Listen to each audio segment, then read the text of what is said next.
So 17, 18 years ago, I fell into payments and I became a payment geek from that point on.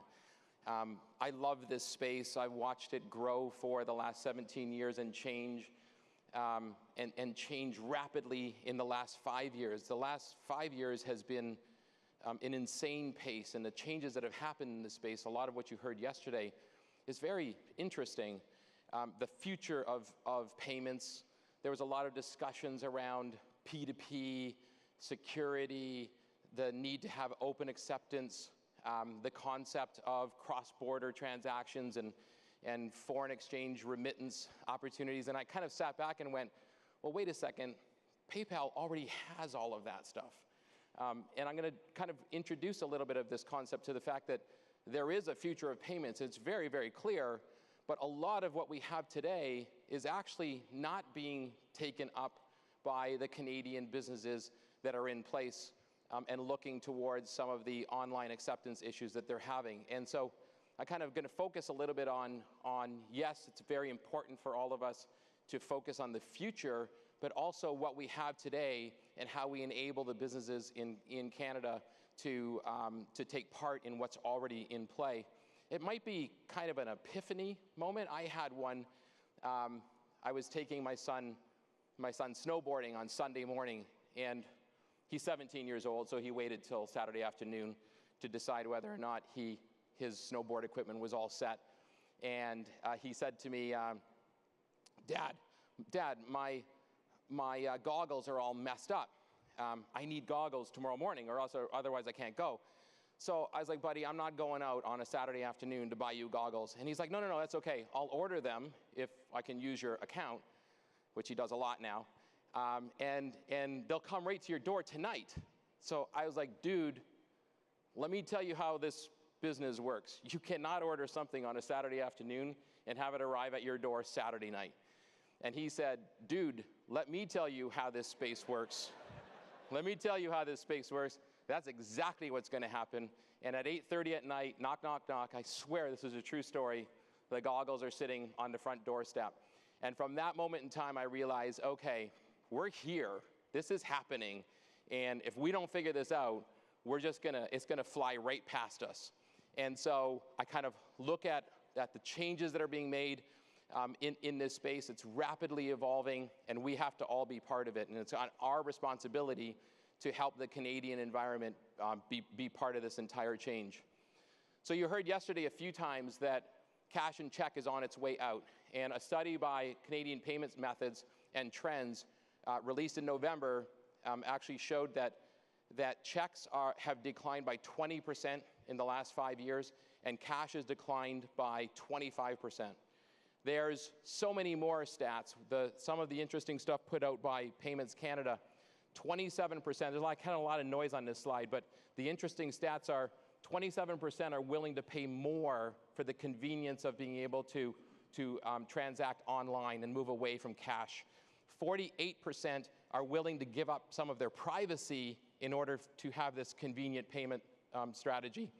And if you look up on top right, 41%, and it's probably more now, have a stored credit card somewhere online, and 90% of them feel that it is completely secure, right? This space is moving fast, and this is where kind of PayPal has been playing for the last 10 years. As Amanda said, there's 6.3 million active users now, and 250,000 businesses that are accepting online payments because of some of the changes that PayPal has made in the marketplace. But there's so much more that we can be doing. There's two kind of really key trends that are happening, and it's really due to the widespread use of smartphones. So the digitization of money, which is just purely cash moving into online digital funds. It's changing the way people transact. And I was talking to a few folks in PayPal US last week, and they were telling me that one of the large brick and mortar DIY companies, and they have a big followership of PayPal, they're actually having a high percentage of their online transactions taking place in their store. So people are in their store, and they're doing the click, click, buy for the product that they're staring at in the shelf, because they're finding it easier to go to the pickup counter and walk up the door instead of going through the process of lugging that, whatever that is, and putting it in your cart and walking to the front and standing in line and pulling your card out and doing the chip pin, or in the US it's chip and signature. They're not quite where we are yet. And this space is changing the way that people are paying. And then the second major trend in payments is this contextual commerce. So I don't know if you've kind of heard the term, but contextual commerce is all around you, right? It's Uber, it's Pinterest, Instagram, the buy buttons that are on Instagram now, Amazon Alexa. It's the ability for a person to be able to buy what they want, where they want, when they want it in an online fashion. They're looking at something, and wherever they are, it's on their mobile phone, and they push a button, and they then have it. And one of the companies that PayPal owns, Braintree, actually powers a number of these contextual commerce sites, and one of them being Uber. And there's some really interesting things happening in Uber, because they've seen that Uber is now more than just travel from one place to a second place. So the most intriguing one that I saw is if you're a Hilton Honors member and you're traveling in your Uber car on your way to the hotel, you can now check in through your Uber app. They will send over your digital key to your smartphone, and you can walk directly up to your room and use your smartphone to open your room. And you do not need to go through the check-in process. And this is what people are demanding. WeChat in China now has 900 million average monthly users, and they've figured out that this is just more than texting back and forth. This is more than just WhatsApp in North America. They have now added taxis and hotels, air, groceries. You can order high-end fashion on your WeChat app, and of course, then you tell all of your friends on WeChat what you just ordered. And this concept is kind of changing the way that people are thinking about online payments. It's amazing, 900 million users every single month. These two trends play out in one singular important way for payments, which is the individual power that the internet-enabled devices have given to the consumer has changed their expectations. The immediacy, the immediate gratification that they require means that money now has to change as well. The way it flows and the channels and directions that it flows in, we all have to figure out how we be part of the new changes in technology. Mobile, there's a lot of talk about it, but the talk is real. So you can see on this chart that over the past 3 years, and by 2018, mobile will grow 41%. During this same period of time, e-commerce is going to grow 8%. Mobile is something that we all have to be cognizant of. There will be 6 billion active smartphones users globally by 2020. And they will transact most social advertising will be part of this network. Over 50% of all digital transactions globally will be done through mobile by 2020. This is the context of how we will live and engage and transact throughout the remainder of our days have now changed because of this. I talked a little bit about Braintree, but I just wanted to show you some of the explosive growth. So there was a time, and I was just talking to a few folks from Accenture, there was a time when 2 or 3% growth was pretty good in the Canadian market. Now, if you're not growing 25 times over a 3-year period, no one's even looking at you. And this is all due to the contextual commerce and payment space that Braintree has entered into. One of the spaces that Braintree plays big in is an app called Venmo in the US. I hope you've heard of it. They grew 114% in the first quarter of 2017. In December of 2016, they processed $2 billion of payments in the month of December. There's now 65% of all young people in the US are using mobile payments, and 63% of them are using Venmo as their go-to app. It's more than a payment. It's more than a payment app.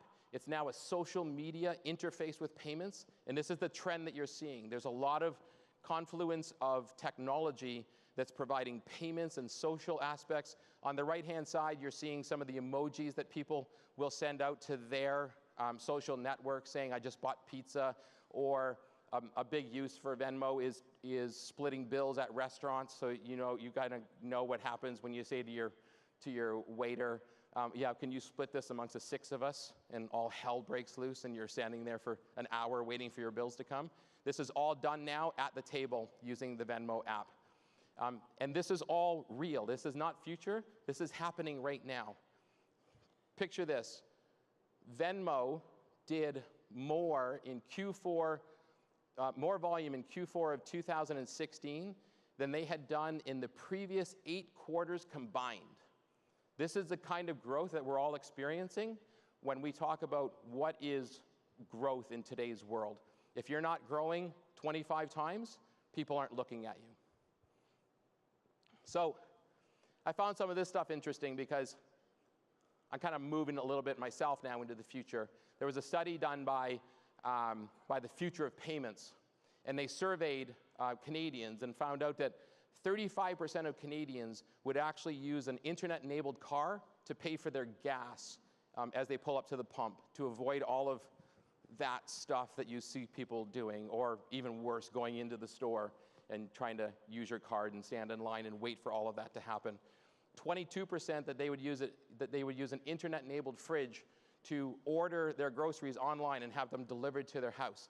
18% said that they would implant a chip in their fingertip so that when they go to the store, they just have to use the tip of their finger, because they don't even want to use their phone for that stuff. And 22% said that they would allow facial recognition or retina scan to pay for their in-store purchases. Consumers are ready for this, what we're calling future. They're ready for it now. And we have to jump on board with all of this stuff. So we kind of looked around as PayPal and said, I wonder if our Canadian businesses are actually aware of this, and how are they thinking about these changes? So to get a better picture of it, we did a survey of the small and medium business in Canada, and the findings were quite shocking. But just before I jump into that, you might ask, why did you study the small and medium business?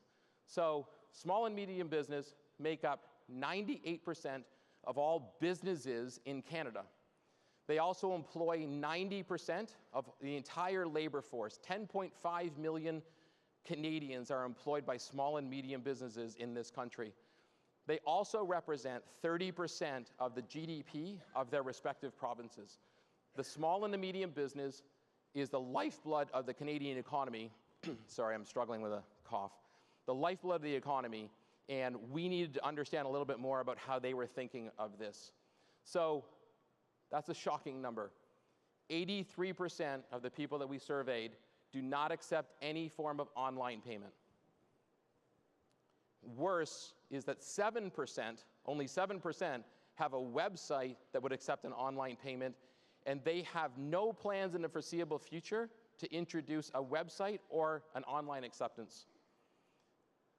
Despite some of the knowledge that we've imposed on this group of people, that SMBs, small medium business, that have online and offline presence to accept payments will do double the revenue of an offline-only business.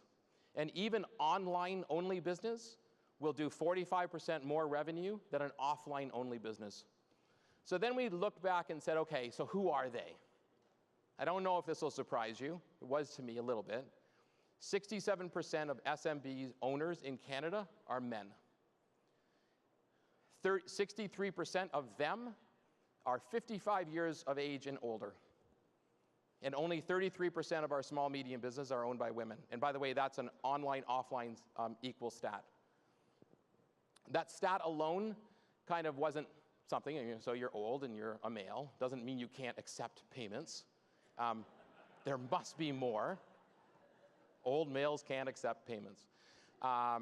There must be more. And what we started digging in is finding out that, well, maybe there is something to this, because When we went to the 55 and younger group, 77% of that group are able to process online payments.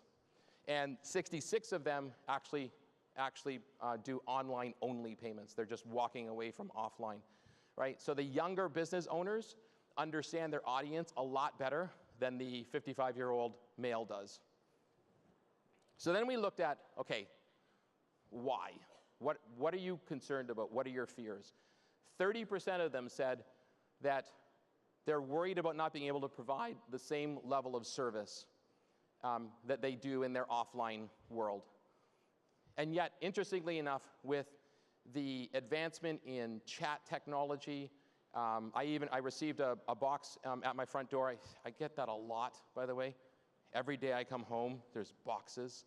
I'm going to go into the cardboard business, I think. There was a note in there saying, thank you for your purchase, right? Like there's ways of making this personal to people that you don't have to give up. And if you want to treat your customer the way they want to be treated, then give them what they want, which is the ability to pay online and order online.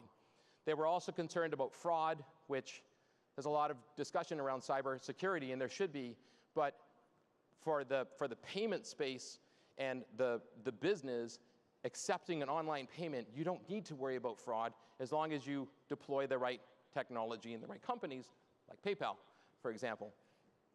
And of course, there's others. 19% have a limited understanding of technology. 19% are concerned around distribution and delivery issues. And this is a real problem in Canada that we all need to sort out. How do you logistically get products even within Canada or cross-border as well, and understand the effects of customs and duties and taxation, et cetera. And then nearly 3/4 of offline businesses claim that they're not particularly sophisticated in the terms of technology and e-marketing knowledge. So I kind of look at this and say, there's something wrong. Part of the study showed that 80% of Canadians have and want to transact online, but only 17% of Canadian small businesses are accepting it. We're missing out on what's expected to be a $42 billion e-commerce business in Canada by 2018. And by 2020, the global volume is expected to be $27 trillion. And we need to figure out how our Canadian businesses and consumers can take part in all of this opportunity. So I can tell you one thing, right? As coming over to PayPal about 10 months ago, it is very clear that we want to be part of this growing space. $42 billion of e-commerce spend by Canadians in 2018. We have to help our merchants. We have to help our 6.3 million consumers be able to partake in all of this space. And we're looking at, it's not just about payments. Payments is a big piece of it, but the ecosystem of payments is the important piece. And so we're constantly collaborating with merchants to understand where those pain points are. One of the things that we just did is we launched a PayPal for Business app. So mobile just isn't for the consumer. Mobile is also required for the business. So sellers can now access online, real-time sales transactions, reporting. They could send invoices. A lot of this business is not happening 9 to 5. A lot of this business is happening 5 to 9, right? Being accessible, online ready to be able to bring what you need to run your business in the palm of your hand is an important aspect. Reporting was also deemed as a competitive edge that was required and very difficult for small business owners to understand. So we created an online reporting tool that gives them immediate availability of where their sales are, track those sales, understand what transactions, and actually do basic bookkeeping. So we're not stopping here. I won't tell you the contract that I signed at 3:30 this morning, but there are more of these opportunities that we will source for our merchants in the Canadian market so that they can partake in this $42 billion opportunity. So what I hope I've done is I kicked off at 8 a.m. On a rainy morning, but I hope I've showed you the need for change, the opportunity for our Canadian businesses, and the dependency that they're going to have on all of us in this room to make all of this usable by them. So we can work together. We can not only help to create new digital commerce capabilities, but that we can also help everyone embrace the ones that we already have. I think it's critical for us to continue to explore the new aspects of payments and where we're going to go, but it's even more critical to make these accessible at a low cost and something for our Canadian businesses to partake in. So thank you.